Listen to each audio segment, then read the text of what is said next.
Boa noite a todos.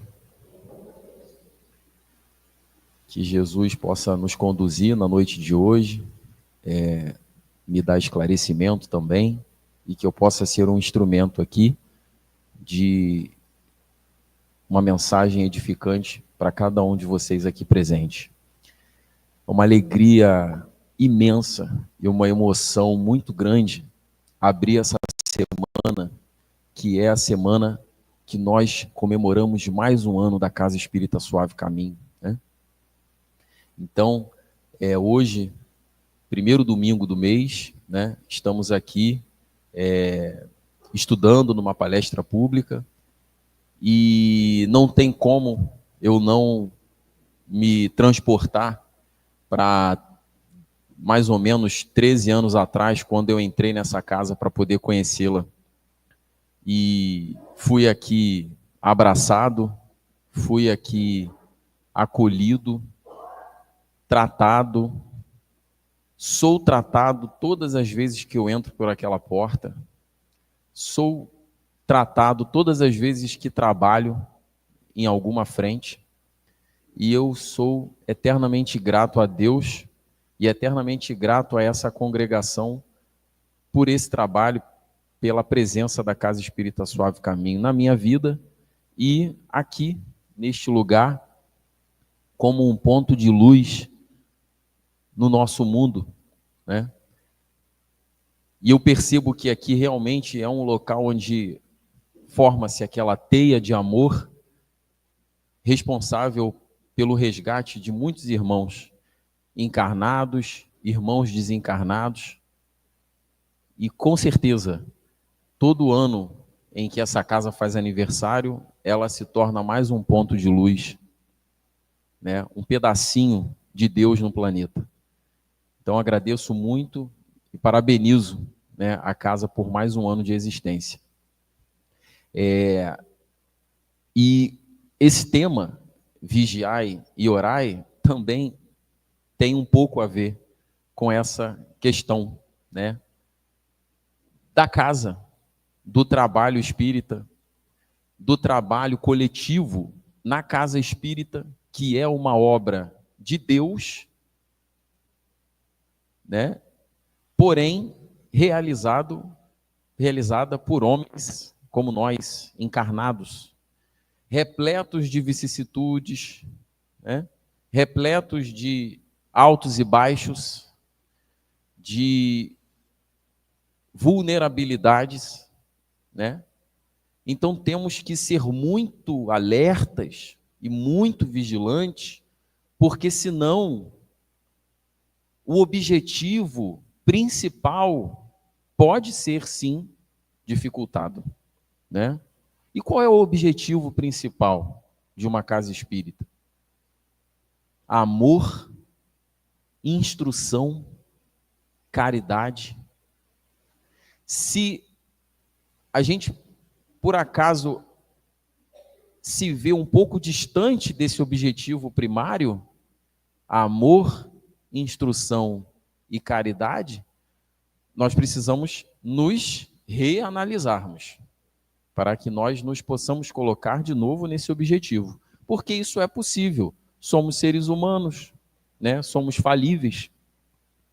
Então, quando eu penso nessa temática, né, eu penso que ela faz parte de todas as nossas atividades, principalmente a atividade, né, do trabalho, seja o trabalho profissional, né, e o trabalho no bem, né, como é o trabalho na causa espírita. Então, fico muito feliz e emocionado por estar aqui, abrindo a semana de aniversário da Casa Espírita Suave Caminho. Fechando parênteses, vamos iniciar o nosso estudo. Vigiai e orai. Orai e vigiai. Em alguns momentos, olhai, vigiai e orai, né? Em algumas passagens de Marcos. Vigiai e orai. Jesus reuniu os seus discípulos e direcionou-se até Getsêmani, o Jardim das Oliveiras, aonde se preparava já, porque sabia que seria, em algum momento, pego pelos soldados e iniciado todo aquele processo até a sua crucificação. Ele, como espírito superior, crístico, já sabia do que ia acontecer e alertou em vários momentos antes desse encontro os seus discípulos, né? E nesse momento em que eles foram para o Jardim das Oliveiras e lá os discípulos acabaram adormecendo, Jesus recolheu-se em um canto específico do jardim e colocou essa palavra. E indo um pouco mais adiante, prostrou-se sobre o seu rosto, orando e dizendo: Meu Pai, se é possível, passe de mim este cálice, todavia não seja como eu quero, mas como tu queres. Está lá em Mateus, capítulo 26, versículo 39. Será que ele estava com medo? Será que Jesus, nesse momento, estava com medo do que ele sabia que ia acontecer? Provavelmente não. Provavelmente Jesus se mantinha nesse momento angustiado pela paixão que ele saberia que aconteceria após a crucificação, por todo o sofrimento que a humanidade poderia passar diante dessa experiência, de todos os desafios que poderiam acontecer diante desse acontecimento. E ele, como mestre, né, e como governador do nosso planeta, conhecedor dos comportamentos de cada um de nós, angustiava-se, pois sabia que aflições aconteceriam e que situações desconfortáveis poderiam acontecer entre os discípulos e entre todos os irmãos. Então, ele pediu para afastar o cálice. E nesse momento, depois que ele fez essa oração íntima, em que ele se prostrou diante de Deus, ele volta ao local onde os discípulos estavam. E todos estavam dormindo, né? E, na verdade, como sabiam que os soldados poderiam chegar a qualquer momento, alguém deveria estar ali na vigilância, né? E Jesus, então, colocou: vigiai e orai, para que não entreis em tentação. Na verdade, o espírito está pronto, mas a carne é fraca, né? Então, quando Jesus coloca isso para os discípulos, num tom de chamar a atenção porque estavam dormindo, ele queria e quer nos dizer muita coisa, quando ele fala em vigiai e orai, a vigilância e a oração, para que nós não entremos na tentação.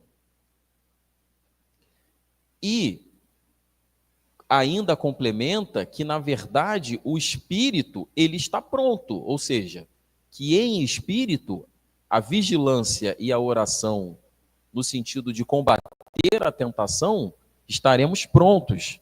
Porém, nós, encarnados enquanto carne, somos ainda fracos. Portanto, precisamos dessa estratégia da vigilância e da oração para combatermos essas tentações.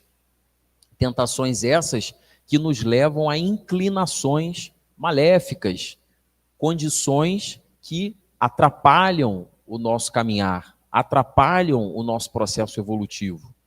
A nossa vida, por mais que a gente tente se manter nessa vigilância e nessa oração, a nossa vida oscila em momentos em que nós estamos conectados, em momentos que nós nos desconectamos, em que acabamos nos envolvendo com pensamentos e com atos que não são edificantes, que não são sadios, né, para a nossa evolução moral e espiritual. Outrora nós voltamos a ter essa reconexão.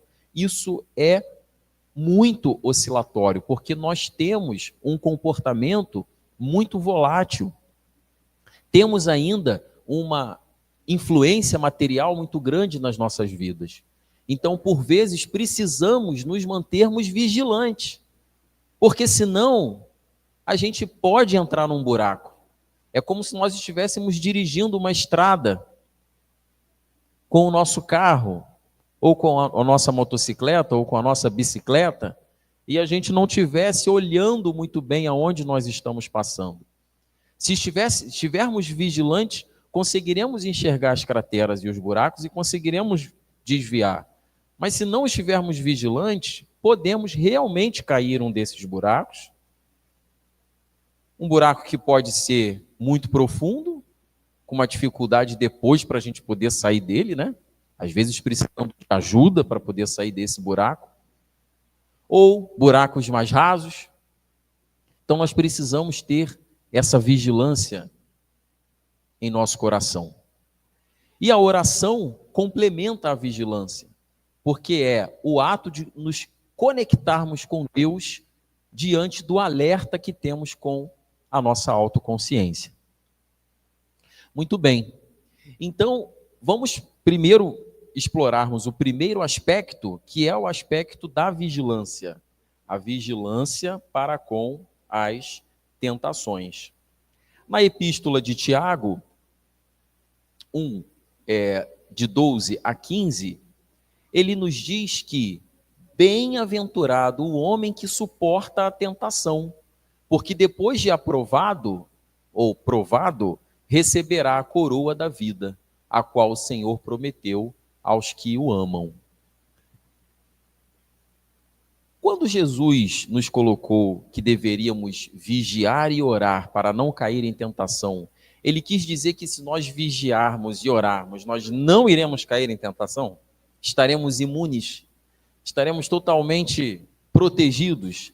Não, né? Cairemos algumas vezes em tentação, mas a vigilância, ela nos ajuda a tomarmos consciência dessas situações. Consciência que pode nos afastar antes de entrarmos de vez nessa tentação, ou a consciência de acordarmos em meio à tentação e daí conseguirmos sair. E por isso Tiago diz que são bem-aventurados os homens que suportam a tentação. Então, a partir dessa passagem, nós vemos que, olha, passaremos em tentações, passaremos por tentações, cairemos em tentações. É uma forma de aferir se de fato conseguimos alcançar aquele entendimento, se de fato conseguimos aurir forças para poder avaliarmos determinadas situações que não são legais, que não deveríamos ter entrado, né? E veja que interessante, quando nós passamos e suportamos a tentação, receberemos a coroa da vida, porque cada experiência em que nós passamos por uma tentação, passamos direto, ou passamos, entramos, sofremos um pouquinho e saímos e aprendemos com ela, ganhamos uma pedrinha preciosa, um presente, um aprendizado. E vamos montando a nossa coroa, para um dia termos uma coroa repleta de pedras preciosas, assim como é a coroa de Jesus Cristo, porque sabemos que um dia chegaremos à perfeição espiritual. Então esse processo é um processo de construção, é um processo de evolução. Mas para isso precisamos ter a vigilância, porque só assim conseguiremos enxergar a tentação que não queremos entrar em contato, para assim nos prevenirmos dela, ou ainda que entremos em tentação, enxergarmos a tentação dentro dela e termos forças para sair, mesmo que seja pedindo ajuda, né? E aí Tiago ainda diz que, mas cada um é tentado pela sua própria cobiça, quando esta o atrai e seduz. E aí no Espiritismo, né, nós acabamos aprendendo muito mais a questão de que muitas vezes as tentações nos são colocadas por inimigos espirituais, né? Por algozes do passado, ou às vezes por irmãos que nós atraímos com o nosso próprio pensamento, com a nossa própria força do pensamento, com a vibração do nosso pensamento. vibração dos nossos atos, né? Mas muitas vezes também nós acabamos passando por tentações porque essas tentações estavam ali morando dentro do nosso íntimo.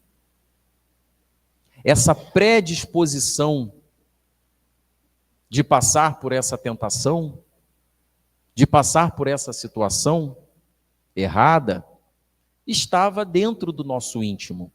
Ou seja, pela nossa própria cobiça, acabamos sendo nossos principais algozes muitas vezes. E muitas vezes não temos esse olhar. Pensamos sempre assim, mas foi um espírito obsessor que fez eu pensar isso e fez eu fazer isso aqui, né? Mas se nós todos somos seres inteligentes, criados por Deus, temos a capacidade de discernir entre o errado e o correto, entre o bem e o mal, por que não fizemos a primeira filtragem? Por que deixamos nos levar pela influência de terceiros? Porque antes de autorizarmos o nosso irmão a ligar a tomada, em algum momento nós pedimos para que ele se aproximasse de nós. Então, muitas vezes, essa tentação começa dentro de nós mesmos. E Emmanuel, no livro Fonte Viva, capítulo 110, ele coloca aqui uma situação muito importante, que ele diz que as mais terríveis tentações decorrem do fundo sombrio da nossa individualidade.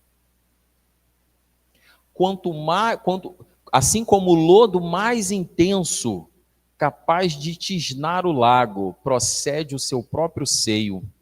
É como se nós fôssemos aquele lago cristalino, mas que no fundo existe aquele lodo consolidado, sedimentado. Mas se a gente mexe um pouco aquela água, a água fica logo verde musgo, fica logo enegrecida, porque esse lodo subiu.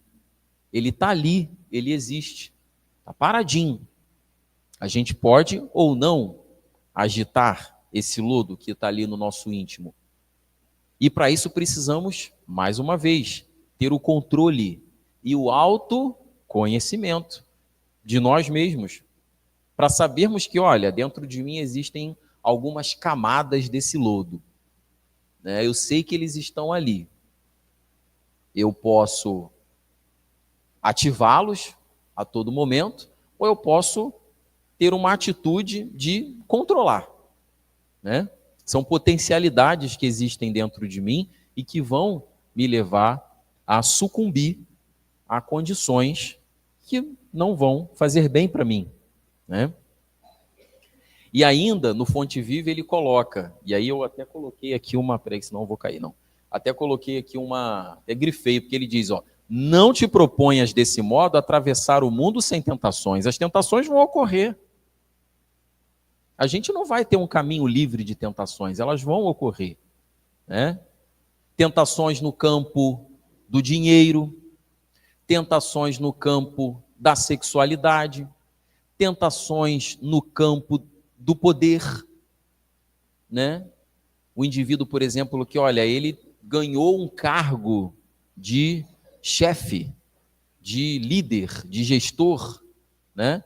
E acaba se preocupando muito mais em manter o cargo do que se manter no encargo, que é o trabalho, né? Então temos que, diversas situações nos são apresentadas, né? E que nós precisamos tomar esse cuidado. E olha o que ele coloca: elas nascem contigo. Se elas nascem conosco, é porque esse lodo, ele vem não só dessa vida, mas principalmente de existências anteriores. Remanescências do passado, perfeito. Assomam de ti mesmo. Ou seja, ganham força quando existe ali um gatilho em cima daquilo que já existe, né? Então elas crescem. Ou seja, se eu agito a água, o lodo vai subir, né? E alimentam-se de ti. Gente, são comportamentos, são aproximações que vamos tendo com más condutas que vão nos consumindo.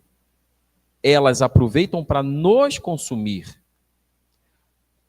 Um dia inteiro realizando ações voltadas para esse tipo de situação, para ações erradas, ações que são voltadas para a tentação, que não vão nos edificar, nos exaure, nos consome. Então elas te consomem e você consome energias que você poderia estar aplicando em outras coisas benéficas, em trabalhos no bem, por exemplo. Só que muitas vezes, pela nossa invigilância, não conseguimos enxergar isso. É tão tênue o caminho que vai separar o bem do mal, que quando vê, você já está ali dentro. Você já mergulhou naquilo ali, né?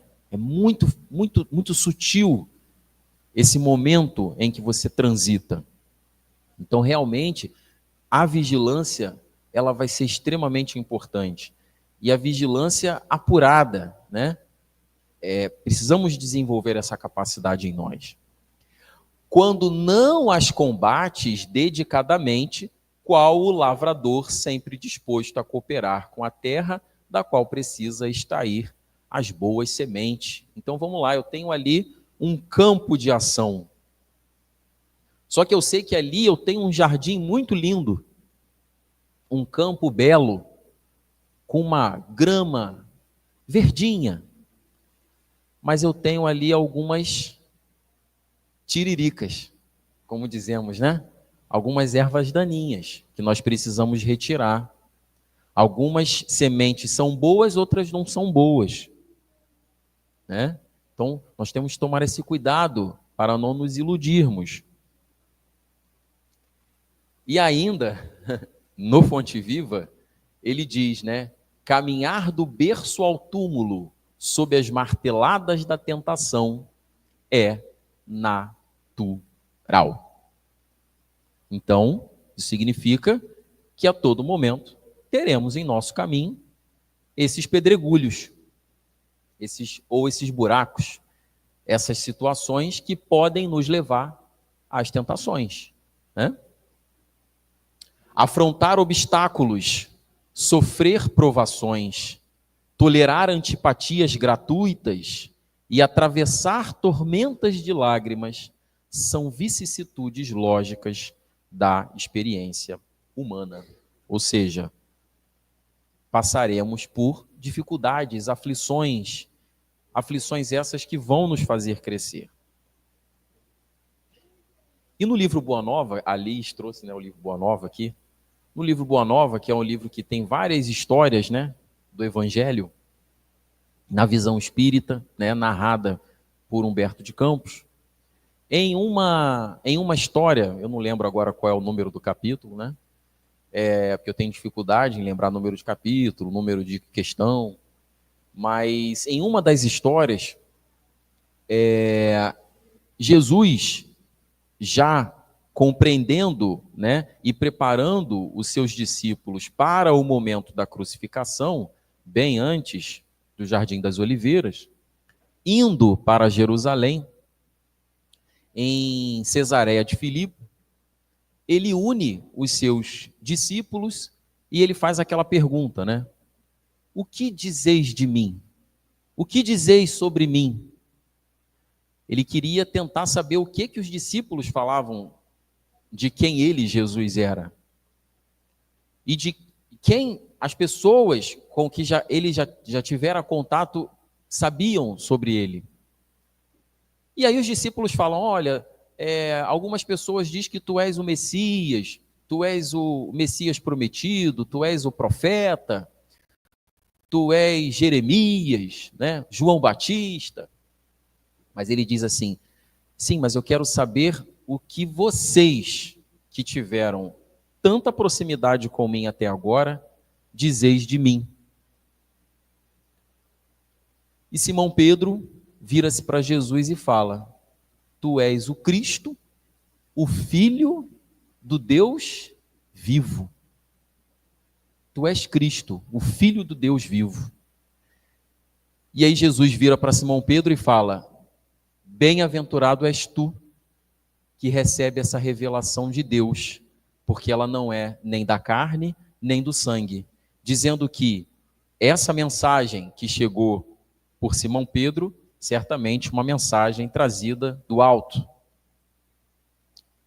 E aí, Pedro fica muito contente com aquele elogio, né? Jesus continua a falar sobre a futura experiência, ou seja, o que viria a acontecer. E aí chega uma hora que Pedro chega para ele e fala assim: mestre, mas eu acho que você está exagerando um pouco, porque se Deus é justo e bom e você só fez coisas boas até agora, isso não irá acontecer, falando sobre a crucificação. E Jesus fala assim: afaste-te de mim, Satanás. Tu só conhece as coisas do homem, não conhece as coisas de Deus. Pedro fica muito, assim, decepcionado com aquele posicionamento de Jesus. Jesus fala de uma forma amorosa, né? E isso não muda em nada o sentimento de Jesus para com Pedro, né? Até porque Jesus sabia que ele o negaria, mas o amor continuava o mesmo. E no dia seguinte, tomando novamente o caminho em direção a Jerusalém, Pedro vai conversar com Jesus e fala: mestre, mas por que foi tão duro comigo ontem? Né? E Jesus fala então para Pedro: Simão, ainda não apreciaste toda a extensão da necessidade da vigilância. E o que ele queria dizer para Pedro?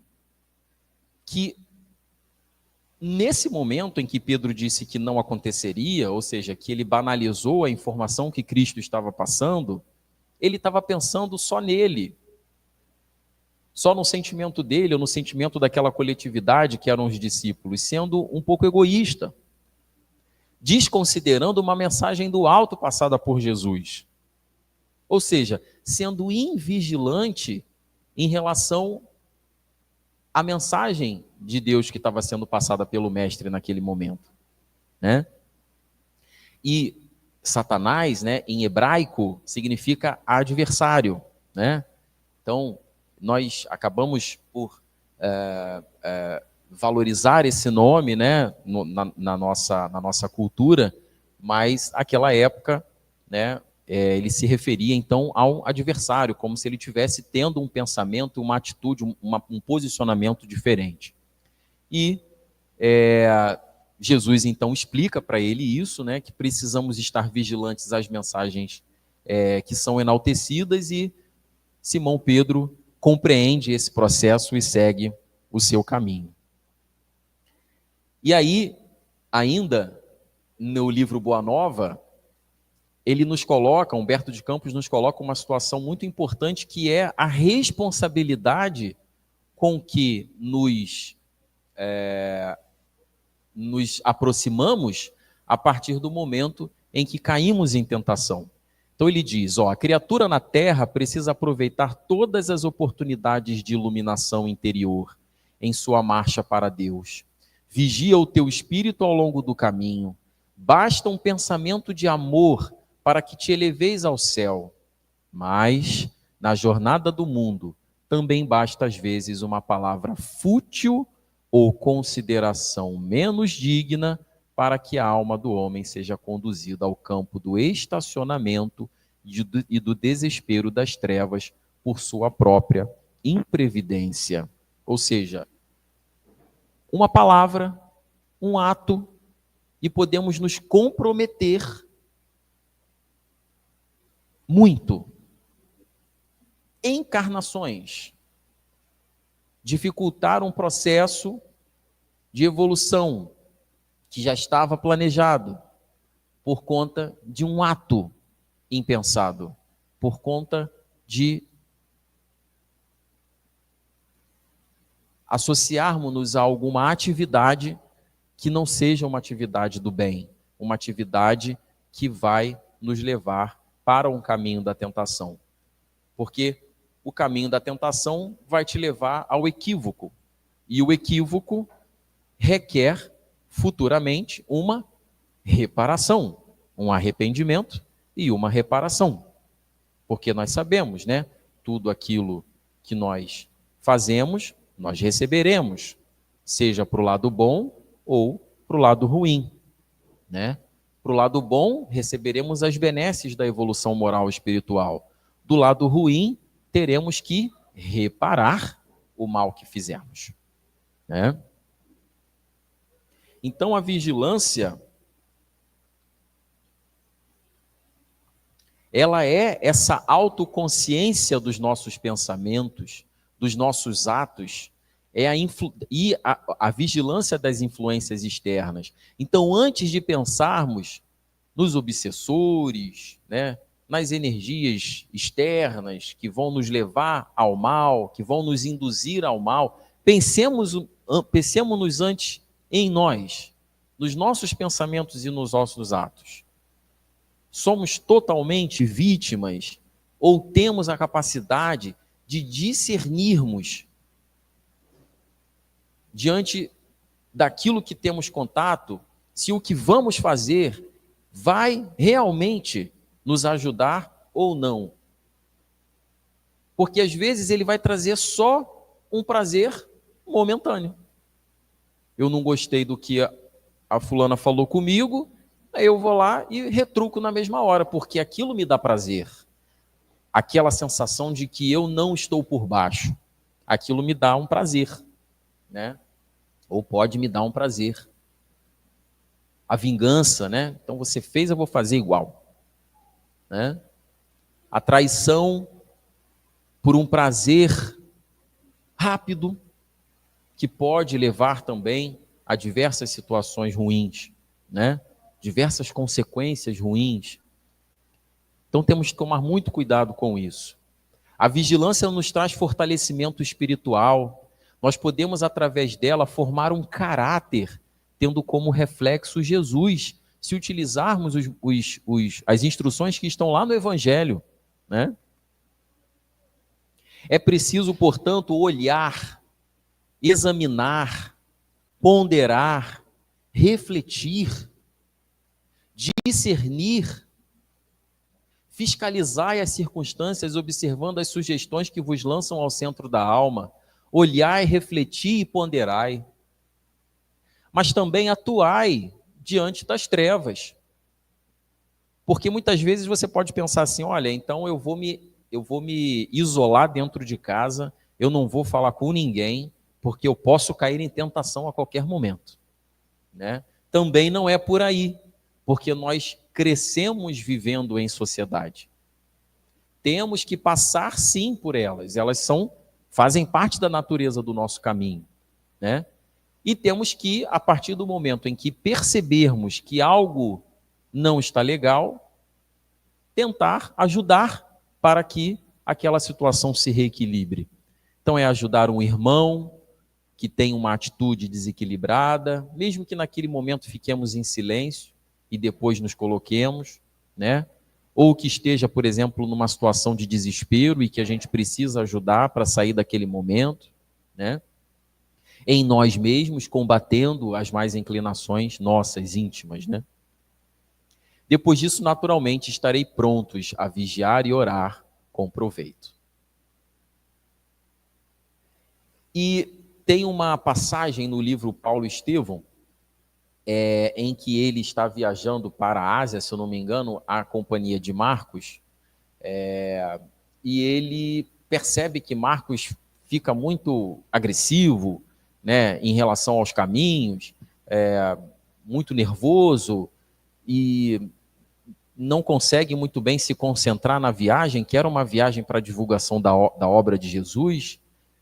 E Paulo é até um pouco enérgico com ele também, mas dá para ele uma coisa que vai o ajudar nessa transição, que é o trabalho. Então, talvez o trabalho no bem, né, como diz Paulo, pode ser o caminho, porque Paulo diz que o trabalho é a muralha defensiva contra as tentações. Quando estamos trabalhando no bem, né, E o trabalho no bem não é só o trabalho profissional, o trabalho no bem é também um trabalho social, um trabalho de voluntariado, é um trabalho. A própria oração é um trabalho, né? Que quando estamos ocupando a nossa mente com um trabalho, a possibilidade de um pensamento ruim nos assolar é menor. Não tem aquele ditado? Mente vazia, oficina do adversário. Né? Porque se ficarmos realmente com o nosso pensamento vazio, ficamos ali à toa, daqui a pouco a gente já está ali pensando que não deve, já está entrando umas coisas assim na internet que não acrescentem nada, né? Então a gente precisa ter esse cuidado e o trabalho nos ajuda muito. O trabalho na casa espírita, por exemplo, né? Casa espírita, ela tem muitos trabalhos, precisa sempre de tarefeiros, de pessoas que possam ajudar, né? O trabalho profissional, o trabalho cuidando da sua família, né? Qualquer trabalho no bem nos ajuda, né, a nos defendermos dessas tentações. E o outro aspecto é a oração para com as tentações, né? E na pergunta 659, Kardec pergunta aos espíritos: qual é o caráter geral da prece? E os espíritos respondem: a prece é um ato de adoração. Orar a Deus é pensar nele, é aproximar-se dele, é pôr-se em comunicação com ele. As três coisas podemos propor por meio da prece: louvar, pedir e agradecer. Mas será que realmente, quando a gente está em oração, a gente está pensando nele, aproximando-nos dele, pondo-nos em comunicação com ele? Ou será que estamos orando só para cumprir um protocolo? Será que estamos orando só porque dizem que antes de dormir a gente tem que orar? Isso é algo que a gente precisa refletir. Porque assim como Jesus nos orientou, a oração, a realização da prece deve ser feita no momento em que você deve estar em silêncio, no seu quarto, com a porta fechada. Converse com o Senhor teu Deus. E em silêncio, ele os ouvirá e atenderá às suas preces. E muitas vezes, né, esses dias eu estava vendo um vídeo da Filó, que é católica, na verdade, né? Ela falando que muitas vezes quem dá o amém é Deus, porque a gente vai lá, senta na beira da cama, faz a oração e amém. Oh, graças a Deus, assim seja, vai deitar, né? Então, será que de fato a gente parou para ouvir, para receber, para ter, né, as intuições, para nos sentirmos de fato tocados, refletirmos nos problemas que nós colocamos na oração para que assim possamos ser esclarecidos? Nos concentramos de fato, né? Então é uma reflexão, porque orar só para cumprir um protocolo não entra nas benesses do orai ou vigiai, ou vigiai e orai, né? Precisamos orar com o coração. A oração, ela nos leva a uma comunicação direta com Deus. A partir do momento em que nós elevamos o nosso pensamento na oração, nós estabelecemos um canal energético de comunicação com o plano maior. Que mesmo que a gente não esteja conversando com Deus diretamente, estamos mobilizando irmãos do bem, o nosso mentor, espíritos de anjos guardiões que estão ali para nos ajudar e que levam até Deus os nossos problemas, as nossas solicitações, as nossas aflições, né? Então, nós podemos nesse momento expressar anseios, preocupações. Podemos também agradecer. É uma oportunidade de buscar a orientação e a sabedoria divina em todas as áreas da nossa vida. A oração, ela é um bálsamo. Ela é um recurso maravilhoso. Nós não precisamos ter nada para orar, Nada. Não precisamos ter dinheiro, não precisamos ter condição de posição social, não precisamos enxergar, não precisamos ouvir, não precisamos falar. A oração alcança a todos, desde que possamos pararmos e conectarmos o nosso pensamento com o plano maior. De forma sincera, conectando-nos com o nosso coração. Na pergunta seguinte, Kardec diz: a prece torna melhor o homem? Ele diz sim, porquanto aquele que ora com fervor e confiança se faz mais forte contra as tentações do mal, e Deus lhe envia bons espíritos para assisti-lo. É um socorro que jamais se lhe recusa, quando é pedido com sinceridade. Olha isso, gente. Jamais nos é recusado. É um socorro que jamais nos é recusado. E aí Kardec até pergunta, mas como que certas pessoas oram muito, não obstante de mau caráter, ciosas, invejosas, impertinentes, carentes de benevolência e de indulgência, e até algumas vezes viciosas, ou seja, pessoas que oram tanto e têm um comportamento ruim, né? E os espíritos dizem, o essencial não é orar muito, mas orar bem. Essas pessoas supõem que todo o mérito está na longura da prece e fecham os olhos para os seus próprios defeitos. Fazem da prece uma ocupação, um emprego do tempo, nunca, porém, um estudo de si mesmas. A ineficácia em tais casos não é do remédio, sim da maneira por que aplicam. Por quê? Porque encaram a oração, o ato da prece, como um protocolo, né? Como uma obrigação. Eu tenho que orar.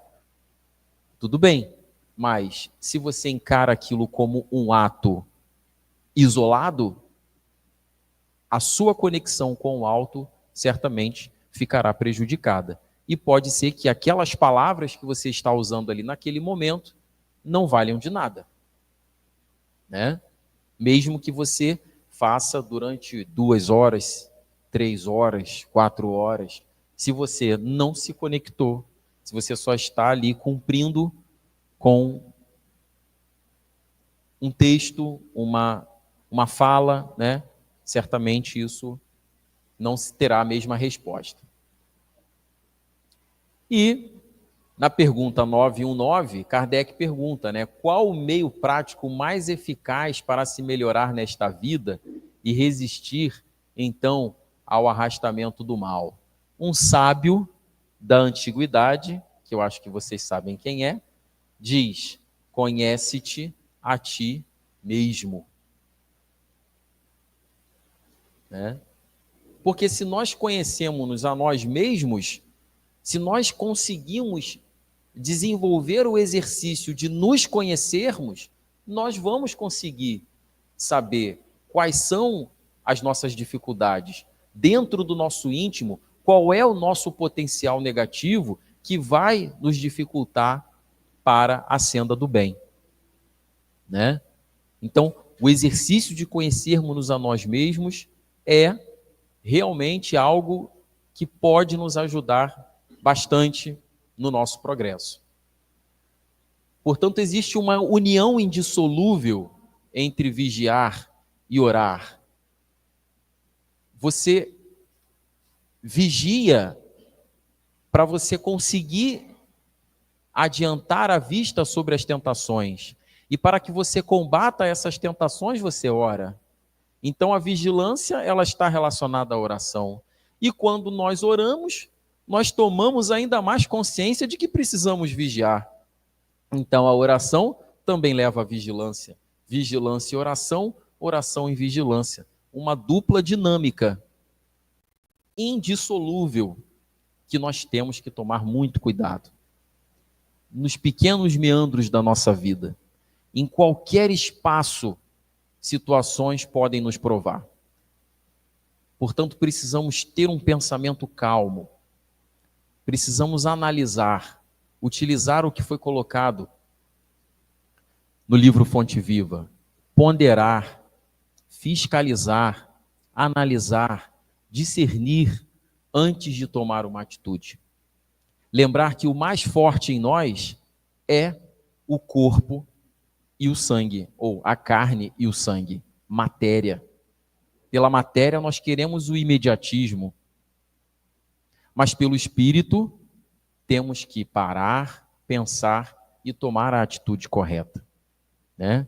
Agindo em prol do nosso desenvolvimento moral e espiritual, pensando que todos os atos que nós fazemos aqui vão reverberar, seja para o bem, seja para o mal.